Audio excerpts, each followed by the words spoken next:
خصوصاً جو ہے وہ اگر ذکر کر رہے ہیں صدرک، میسک اور عبدنجو کا، تو ان کے ساتھ ایک چوتھا جوان بھی شامل تھا، چوتھا کریکٹر، جسے ہم دانییل، جس کی کتاب میں سے ہم جو ہے وہ دیکھ رہے ہیں کریکٹر. اگر ہم پہلے باب کی 7ویں آیت سے دیکھیں دانییل کی کتاب میں، تو یہاں ہمیں نظر آئے گا اور خواجہ سراؤں کے سردار نے ان کے نام رکھے، یعنی کہ ان کے نام تبدیل کر دیے. اس نے دانییل کو بیلتشزر کا، اور پھر حنانیہ کو صدرک، اور میسائیل کو میسک، اور عزریہ کو عبدنجو جو ہے وہ کہا گیا. اب یہاں پر جو ہمیں نام نظر آتے ہیں، بیلتشزر یعنی دانییل کا نام جو ہے، دانییل کا مطلب جو ہے وہ ہے خدا میرا منصف ہے، اور اس کا نام بدل کر رکھ دیا گیا بیلتشزر، جس کا مطلب ہے کہ بال تیری حفاظت کرے. اور بال جیسا کہ ہم جانتے ہیں کہ بال جو ہے وہ ایک بت تھا، دیوتا تھا، دیوتا کو وہ پوجتے تھے. تو بیلتشزر جو ہے وہ اس کا نام، دانییل کا نام جو ہے وہ بدل کر رکھ دیا. اس کے بعد ہم اگر دیکھتے ہیں حنانیہ کی بابت، تو حنانیہ کا مطلب ہے کہ خدا فضل کرتا ہے، اور اس کا نام بدل کر جو ہے وہ صدرک رکھ دیا گیا، جس کا مطلب ہے کہ چاند کے دیوتا کا خادم. تو اسی طرح میکا یا میسائیل، جس کا مطلب ہے خدا جیسا کون، اور اس کا نام بدل کر میسک رکھ دیا گیا، جس کا مطلب ہے کہ شہزادے کا سایہ یا یہ کون ہے.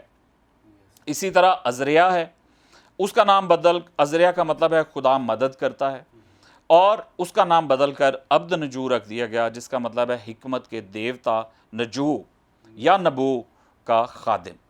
تو بردر یہ نام جو ہے وہ ان کے تبدیل کر دیے گئے، اور اس طرح کے نام رکھے گئے جو کہ دیوی دیوتاؤں سے منسلک تھے، یعنی کہ وہ زندہ خدا کے. اور یہ لوگ جو ہے وہ اسرائیل کے گھرانے سے جو ہے وہ تعلق رکھتے، اور اب کیونکہ ان کو بادشاہ کے حضور میں جو ہے وہ لے کے آنا تھا، شاہی محل کا حصہ بنانا تھا، تو اس وجہ سے ان کے نام جو ہے وہ یہاں پر تبدیل کر دیے جائیں. تو پادری صاحب، دانیل کا بیلتشزر جی، اور دوسروں کا صدرک، مسک، عبدنجو. عبدنجو رکھ دیا گیا. یہ آپ نے بتایا کہ جب کوئی محل کے اندر آتا ہے اس کے نام تبدیل کیے جاتے جی ہیں. بالکل ایسے ہی. کیا دوسروں کے بھی نام تبدیل کیے جاتے؟ جی بالکل ایسے ہی ہے. جب لوگوں کو جو ہے وہ شاہی خاندان کا یا شاہی محل کا حصہ بنایا جاتا تھا، تو تاریخ ہمیں یہ بتاتی ہے کہ وہاں پر اگر کوئی دوسری قوم سے تعلق رکھتا تھا، اگر کوئی کسی اور قوم سے یا قبیلہ سے تعلق رکھتا تھا، تو اس کا نام تبدیل کر دیا جاتا تھا. اسی طرح اگر ہم دیکھتے ہیں تو ایک اور روایت بھی جو ہے وہ ہمیں ملتی ہے، وہ یہ ہے کہ جو غلام یا لونڈیاں، غلام جو ہے خاص طور پر جب ان کو غلاموں کو جو ہے وہ لے کر آیا جاتا، غلاموں کو رکھا جاتا، تو ان کے کانوں میں جو ہے وہ بالیاں ڈال دی جاتی تھی، تاکہ ان کی پہچان ہو کہ یہ غلام ہے، اور دور ہی سے لوگ پہچان سکیں کہ یہ ایک غلام ہے.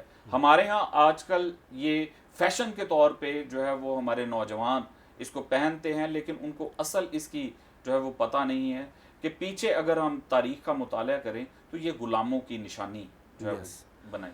تو ایک اور بات پادری صاحب، تو بیلتشزر یعنی دانیل کا نام چینج کیا، صدرک، مسک اور عبدنجو. جی. اور اس کے علاوہ ہم دیکھتے ہیں کہ نام ان کے چینج کیے گئے ہیں، لیکن کردار ان کا، ایمان ان کا مضبوط رہا. جی. آج کے دور میں ہم دیکھتے ہیں کہ ایماندار بڑے بھیڑ چال کا شکار ہو جاتے ہیں. جی. ایک دوسرے کی نقل کرتے ہیں. جی. کیا یہ مناسب ہے؟ آپ ان ایمانداروں کو کیا پیغام دیں گے اس شو کے ذریعے کہ ہمیں دانیل، مسک، عبدنجو اور صدرک کی طرح اپنے ایمان کو مضبوط رکھنا چاہیے، اپنے کریکٹر کو قائم رکھنے کی ضرورت ہے؟ جی بردر، اگر ہم انہی کرداروں کے ساتھ اگر ہم چلتے رہیں تو ہمیں دانییل کی کتاب میں واضح طور پر نظر آتا ہے کہ دانییل کو تو ہم تھوڑا، اگر ہم اس کے کریکٹر کو جو ہے وہ تھوڑا سا ہم علیحدہ کر دیں، حتیٰ کہ ان چاروں جوانوں کی جو ہے شاہی محل میں پرورش بھی ہوئی، اور جیسا کہ ہم نے دیکھا ریفرنس میں کہ 3 سال تک ان کو جو ہے وہ ٹریننگ دی گئی، ان کو ٹرین کیا گیا تاکہ یہ بادشاہ کے محل میں کھڑے ہو سکیں اور اس کے صلاحکار بن سکیں, حکمت کی باتیں بادشاہ کو بتا سکیں. دانییل کی بابت ہم جیسے کہ سمجھتے ہیں کہ اس کو بادشاہ کو ایک خواب آیا, اور خواب کی تعبیر جو ہے وہ اس کے بڑے بڑے جادوگر اور حکمت والے لوگ جو ہے وہ پورے اس سلطنت میں لوگ نہیں بتا سکے. تو دانییل کو خداوند نے واضح کیا اور دانییل نے اس خواب کی تعبیر جو ہے وہ کر دی. تو اس کے بعد اگر ہم دیکھتے ہیں کہ اس کا کردار بھی ہمیں جو ہے وہ مثبت نظر آتا ہے, کہ وہ اپنے ایمان پر کھڑا ہوا ہمیں جو ہے وہ نظر آتا ہے. لیکن یہ جو 3 شخصیات اس کے بعد جو ہے وہ ہمیں نظر آتی ہیں, صدرک, میثک اور عبدنجو کا کردار جو ہمیں نظر آتا ہے, یہ بڑا ہی پاورفل قسم کا کردار جو ہے وہ نظر آتا ہے. کہ جب سب لوگ, جیسا کہ آپ کہہ رہے ہیں کہ لوگ بھیڑ چال میں چل رہے ہیں, تو لوگ, بادشاہ نے ایک مورت بنوائی اپنے صلاح کاروں کی مدد سے بادشاہ نے, اور اس کو شہر کے درمیان میں جو ہے وہ رکھا کہ لوگ اس کو جو ہے وہ سجدہ کریں, اس مورت کے سامنے جھکیں. لیکن یہ فرق پیدا کیا گیا ہے ایمانداروں کے اور لوگوں کے درمیان. اب وہ لوگ ہزاروں ہزار کے مجمع میں ایک ڈیفرنس جو ہے وہ پیدا کرتے ہیں اور ایک سٹینڈ لیتے ہیں. ٹھیک ہے, وہاں پر ان کے ایمان کی آزمائش جو ہے وہ ہوتی ہے. وہاں پر ان کے ایمان کا جو ہے وہ ایک سٹینڈرڈ جو ہے وہ آپ کو نظر آتا ہے کہ ہزاروں لوگوں نے اپنے ایمان کا سودا کیا, چاہے وہ خدا کو ماننے والے تھے یا نہیں تھے. انہوں نے اس مورت کو بادشاہ کے ڈر سے, اس کے اختیار سے اپنے آپ کو جو ہے وہ جھکا دیا, کمپرومائز کر لیا. یہاں پر آج کل کے دور میں ہمارے بہت سارے بلیور, ہمارے بہت سارے ایماندار جو ہیں, بہت ساری باتوں میں کمپرومائز کر لیتے ہیں اور بھیڑ چال میں چلنا شروع کر دیتے ہیں کہ لوگ, یار سارے لوگ ایہو ہی کرن ڈے نے, اسی بھی کر لیں گے تو کی ہو جائے گا. ٹھیک ہے, آپ ایماندار ہیں, آپ فرق پیدا کریں, آپ تفریق پیدا کریں, آپ ان سے فرق ہیں. جب آپ لفظ استعمال کرتے ہیں ایماندار, تو اس کا مطلب ہے ایمان سے بھرے ہوئے. ایمان آپ کے اندر. پادری صاحب تھینک یو ویری مچ. ہم یہاں سے کنٹینیو کریں گے. تو ناظرین, آپ بڑی خوبصورت باتیں سن رہے ہیں خدا کے خادم سے. تو یہاں پر وقت ہوا چاہتا ہے ایک بریک کا, لیں گے ایک شارٹ بریک اور ملتے ہیں بریک کے بعد.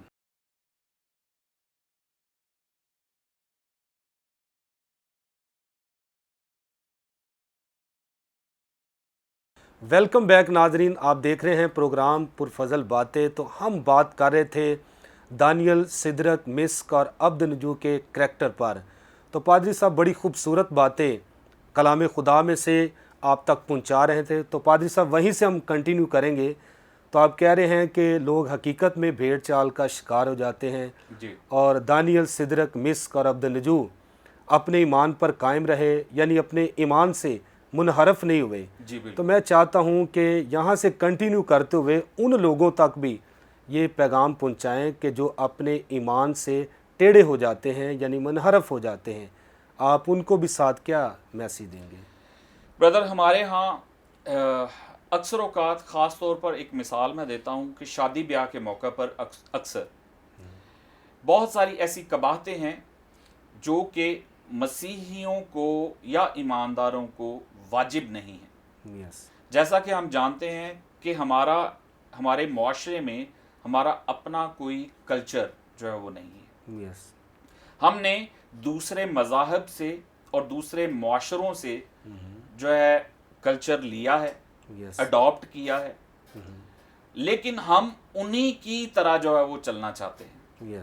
بہت سارے رسم و رواج ہمارے اس طرح کے ہیں, ہم سب کا ذکر نہیں کرتے, لیکن پھر بھی ہمارے ہاں ایک بڑا ٹرینڈ ہے آج کل کہ لوگ مغربی طور پر بھی شادیاں کرنا چاہتے ہیں, اور پھر کچھ ہندوانہ رسومات ہیں جو ہم نے اڈاپٹ کی ہیں, ان کو بھی ہم جو ہے وہ اپنے ایمان کا یا اپنی شادیوں کا, اپنے پروگرامز کا حصہ جو ہے وہ بنا لیتے ہیں.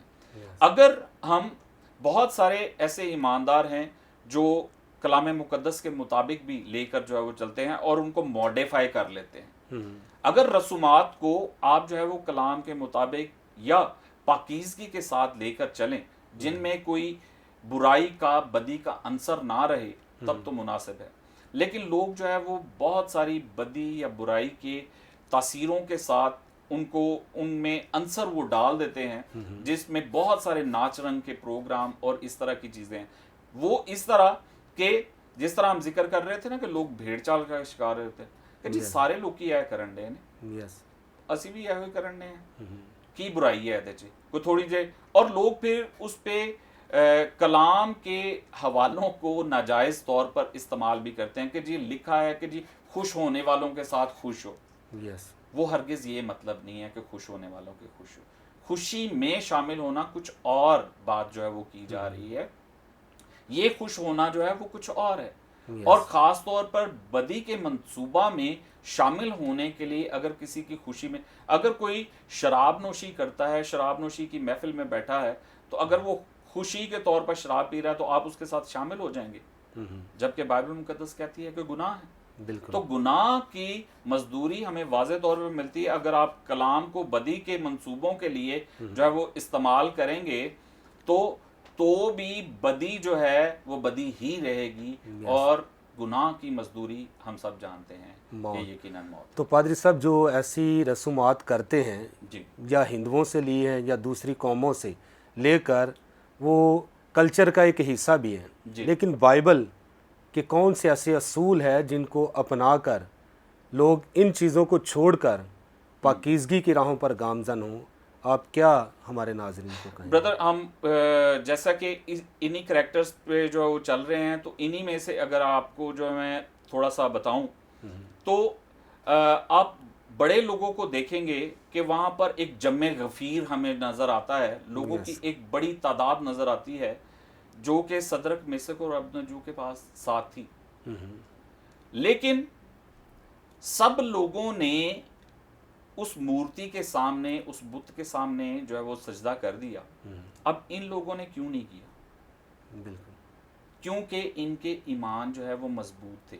اس کا مطلب یہ ہوا کہ اگر آپ چاہیں تو آپ فرق پیدا کر سکتے ہیں, آپ شروعات بھی کر سکتے ہیں. ہم نے بچپن میں جو ہے وہ ایک اپنی کتابوں میں ایک مضمون پڑھا تھا, بارش کا پہلا قطرہ. تو بارش کا آپ پہلا قطرہ بن سکتے ہیں کہ جب پہلے آپ بارش کا پہلا قطرہ جو ہے بنیں گے تو لوگ آپ کو بھی جو ہے وہ فالو کریں گے. اور خاص طور پر میں جو ہے وہ ہمارے جو پاسبان ہیں, جو خادم ہیں, ان کے حوالے سے اگر میں بات کروں تو خادموں کا رویہ جو ہے وہ کم از کم عاجزانہ ہونا چاہیے اور منصفانہ ہونا چاہیے اور پاکیزگی اور راستہ بازی سے بھرا ہونا, کیونکہ پاسبان جو ہیں وہ ہماری کلیسیا کا چہرہ ہیں, وہ سامنے نظر آتے ہیں. تو لوگ ان کو جو ہے فالو کرتے ہیں, ان کے پیچھے چلتے ہیں. تو اگر ہمارے پاسبان جو ہیں, ہمارے لیڈر جو ہیں, وہ مثبت رویہ رکھیں گے, ایک خادمانہ رویہ رکھیں گے, راست بازی کا رویہ رکھیں گے, تبھی لوگ جو ہے وہ ان کو فالو کرنا شروع کریں. آمین. تو پادری صاحب یہاں پر ایک اور بات کرنا چاہتا ہوں. جی پاکستان میں دنیا میں اب بڑی منسٹریاں چل رہی ہیں. جی ایماندار ٹھیک ٹریک پر چل رہا ہوتا ہے, جی کوئی بھی اکساتا ہے کسی لالچ دے کر جی جی کہ آپ کو روپیہ پیسہ ملے گا. بعض ایماندار پاسبان ہی وہ اپنی منسٹری چینج کر کے دوسرا کام شروع کر دیتے ہیں. جی میں چاہتا ہوں کہ ان پاسبانوں کو, ان لیڈروں کو آپ کیا میسیج دینا چاہتے ہیں؟ اب دیکھیں کہ دانیل, صدرک, مسق اور عبدنجو نے اپنی منسٹری چینج نہیں کی, جی وہ جس ایمان پر تھے اس ایمان پر وہ قائم رہے. تو آج تو ایماندار فوراً ہی کیا لے لالچ کے باعث اپنی منسٹری چھوڑ کر یا جو جہاں سے کوئی فائدہ حاصل ہوتا ہے وہ رخ اختیار کر لیتے. میں چاہتا ہوں کہ اکارڈنگ ٹو دا بائبل آپ ان کو کیا میسیج دیں گے؟ بردر, آپ تو بات کر رہے ہیں دولت کی یا کسی اور چیز کی. یہاں میں 2-3 جو ہے وہ کریکٹرز یا مثالیں جو ہے میں کوٹ کرنا چاہوں گا. ایک تو بڑی مثال آپ کو صدرک, میثق اور عبدنجو کی جو ہے مل جاتی ہے. ان کے پاس بھی ایک عہدہ تھا شاہی محل میں, جو ہے وہ نوکری تھی ان کی, پکی نوکری جسے آپ کہہ سکتے ہیں. گورنمنٹ کی ملازمت تھی ان کے پاس, ٹھیک ہے. لیکن انہوں نے اس بات کی پرواہ نہیں کی کہ ہماری ملازمت جاتی رہے گی، یس ٹھیک ہے نا. لیکن اور بادشاہ ہے وہاں کا جس نے یہ حکم دیا ہے کہ میرے حکم کے مطابق جو ہے یہاں پر اس بت کے سامنے جو مورتی میں نے بنائی ہے اس کے سامنے سجدہ کریں. اچھا انہوں نے نہیں کیا، وہ لالچ میں نہیں آئے. اس کے علاوہ میں اگر آپ کو مثال دوں تو کلام مقدس میں سب سے بڑی مثال کسی اور کی نہیں بلکہ خدا کے بیٹے یسوع المسیح کی مثال ہمیں جو ہے وہ ملتی ہے. وہ کیسے کہ یہ جتنے بھی لالچ کی اور جتنی بھی آپ کو اٹریکٹ کرنے کی جو کوشش کی جاتی ہے نا، یہ ابلیس کی تاثیروں کی ہے. یس ابلیس ہمیشہ آپ کو جو ہے وہ اٹریکٹ کرنے کی کوشش کرتا ہے نا. وہ آپ یعقوب کے خط اس کے پہلے باب میں اگر آپ دیکھیں آپ کو واضح طور پر نظر آتا ہے، وہاں پر لکھا ہے کہ جب کوئی آزمایا جائے تو یہ نہ کہے کہ میری آزمائش خدا کی طرف سے ہے، بلکہ ہر کوئی اپنی ہی خواہشوں میں کھچ کر اور پھنس کر آزمایا جاتا ہے. اور آزمائش جب بڑھ چکتی ہے تو گناہ پیدا کرتی ہے، اور گناہ کی مزدوری موت ہے. ڈیفینیٹلی. تو اس کا مطلب یہ ہوا کہ یہ خواہشیں ہیں لوگوں کی اپنی خواہشیں ہیں جو کہ ان کو گناہ میں جو ہے وہ دھکیلتی ہیں. اب مسیح کی مثال میں اس لیے دے رہا ہوں کیونکہ مسیح کو بھی ابلیس نے آزمایا مال و دولت کے وسیلہ سے بھی. یہ 3 اینگل سے مسیح کو آزمایا گیا. یس سب سے پہلے لکھا ہے کہ وہ 40 روز تک بھوکا اور پیاسا تھا تو ابلیس فوراً سے بھاگ کر اس کے پاس آ گیا، اس کو موقع مل گیا. کیونکہ ابلیس جانتا ہے کہ بدن کی ضرورت کیا ہے، انسان کی ضرورت کیا ہے. تو جب مسیح یسوع جو ہے وہ بدنی صورت میں، انسانی صورت میں اس زمین پر تھے تو ان کی ضروریات، ان کے بھی بدن کی ضرورت تھی. تو ابلیس ان کے پاس آیا اور اس نے فوراً کہا کہ اگر تو خدا کا بیٹا ہے تو اس پتھر کو کہہ کے روٹی بن جائے تاکہ تیری بھوک ختم ہو. تو ہمارے ہاں بھی آج کل لوگ جو ہے وہ اپنی بھوک کے لیے، وہ کوئی بھی کسی بھی قسم کی بھوک ہوتی ہے، وہ دولت کی بھوک ہے، وہ آپ کے جو ہے وہ روٹی کی بھوک ہے، وہ کپڑوں کی بھوک ہے، وہ سٹیٹس کی بھوک ہے، وہ ہر طرح کی بھوک جو ہے وہ آپ کو شہرت کی بھوک ہے. تو لوگ بھوکے رہتے ہیں. تو مسیح نے کیا جواب دیا؟ مسیح نے کلام سے جو ہے وہ اس کو جواب دیا کہ کلام میں لکھا ہے کہ آدمی صرف روٹی ہی سے جیتا نہ رہے گا. پھر لکھا ہے کہ وہ اس کو ہیکل کے چبوترے پر لے گیا اور اس نے جو ہے وہ اس کو ساری شان و شوکت جو ہے وہ دکھائی. یہ دولت کی جو ہے اٹریکشن ہے. اس کو دولت کی اٹریکشن دی کہ لالچ دیا، دولت کا لالچ دیا کہ یہ سب کچھ میں تجھے دے دوں گا، فقط تو میرے حضور میں سجدہ کر دے. تو مسیح نے پھر سے جو ہے وہ کلام ہی کی مدد سے جو ہے وہ اس کا مقابلہ کیا. اور خداوند کا کلام کہتا ہے کہ اس کا مقابلہ کرو تو وہ تم سے بھاگ جائے گا. لیکن مقابلہ کرنے کے لیے کلام آپ کے اندر ہونا ضروری ہے. تو مسیح تو خود زندہ مجسم کلام تھا. تو اس نے کلام سے مقابلہ کیا کہ خداوند کا کلام یہ کہتا ہے کہ تو فقط خداوند اپنے خدا کی حضوری میں ہی سجدہ کر. تو مسیح نے سجدہ نہیں کیا. پھر اس نے کہا کہ چلو اس لالچ میں بھی نہیں آیا مسیح. تو اس نے کہا کہ لکھا ہے کہ وہ تجھے اپنے ہاتھوں پر اٹھا لیں گے، فرشتوں کی بابت کہا گیا، تو تو اپنے تئیں نیچے گرا دے تو وہ تجھے اپنے اٹھا لیں. تو مسیح نے کہا یہ بھی لکھا ہے کہ تو خداوند اپنے خدا کی آزمائش نہ کر. تو یہ کہا کہ وہ اس وقت اس کو چھوڑ کر چلا گیا وقتی طور پر. وقتی طور پر اس کو چھوڑ. اس کا مطلب یہ ہے کہ وقتی طور پر اگر چھوڑ کے گیا تو وہ آزمائش کے لیے پھر بھی مسیح یسوع کے پاس، تو مسیح یسوع کے پاس اگر وہ آ سکتا ہے آزمائشیں لے کر تو وہ آج کے ایمانداروں کے پاس بھی آ سکتا ہے. وہ آزمائشیں لے کر، اور یقیناً وہ آج کے ایمانداروں کے پاس ان 3 باتوں کے وسیلہ سے ہی گھوم پھر کر ان کو آزماتا ہے ایمانداروں کو. ایک، بھوک، آپ کی کسی بھی قسم کی بھوک جو کہ کبھی شدت اختیار کا ہے، جو ہوس کا جو ہے وہ اگزامپل بن جاتی ہے.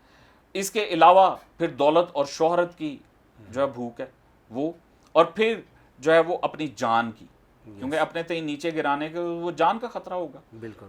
تو مسیح یسوع جو ہے اس نے کلام سے مقابلہ کیا. تو آج کے ایماندار کو میرے حساب سے اپنے اندر بائبل مقدس کی تعلیم کو لینا ضروری ہے اور کلام کو رکھنا جو ہے وہ بڑا ضروری ہے، تاکہ ہم ابلیس کی ساری چالوں کا مقابلہ کر سکیں اور اس کے خلاف جو ہے وہ کھڑے ہو سکیں۔ تو پادری صاحب لاسٹ پہ ایک اور کویسچن میں کرنا چاہتا ہوں کہ ہمارے ملک میں اگر کوئی غلط تعلیمات جنم لیتی ہیں، ایک ایماندار ہوتے ہوئے کیا ہمیں خاموش رہنا چاہیے یا اس پہ سٹینڈ لینا چاہیے اس کی روک تھام کے لیے؟ اس تعلق سے آپ کیا کہیں گے؟ بردر، ہمارے ہاں ایون کہ ایماندار بھی گوشت پر اور روٹی پر جو ہے وہ اپنے ایمان کو جو ہے وہ بیچ دیتے ہیں، اس کا سودا کر لیتے ہیں۔ لیکن مسیح یسوع نے ہمیں یہ امید دی ہے کہ تمہارا دل نہ گھبرائے، کیونکہ میں دنیا کے آخر تک تمہارے ساتھ ہوں، اور مسیح یسوع زندگی کی روٹی میں ہوں۔ بے شک۔ ٹھیک ہے، تو مسیح جب زندگی کی روٹی ہے اور وہ ہماری ابدی پیاس بھی بجھاتا ہے، تو ہم مسیح یسوع کو اپنے اندر جو ہے وہ لینے والے ہوں۔ اور جیسا کہ ہم نے صدرک، میثق اور عبدنجو کو دیکھا کہ وہ اپنے ایمان پر کھڑے رہے اور انہوں نے کسی چیز کی پرواہ جو ہے وہ نہیں کی۔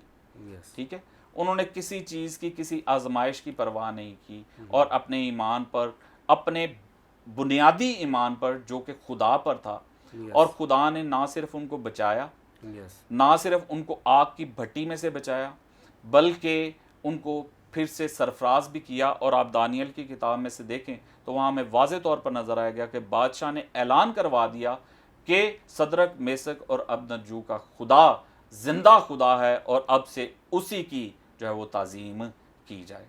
تو خداوند ہمارا خدا زندہ خدا ہے، ہم اس پر بھروسہ رکھنے والے ہوں، تو خداوند کا کلام ہمیں بتاتا ہے کہ وہ وقت پر ہمیں سرفراز کرنا چاہتا ہے۔ تھینک یو ویری مچ پادری صاحب۔ تو ناظرین، آج بڑی خوبصورت باتیں آپ نے خدا کے خادم سے سنی ہیں، اور بڑی خوبصورت گوائیاں بائبل میں سے صدرک، میثق، عبدنجو اور دانیل کے تعلق سے۔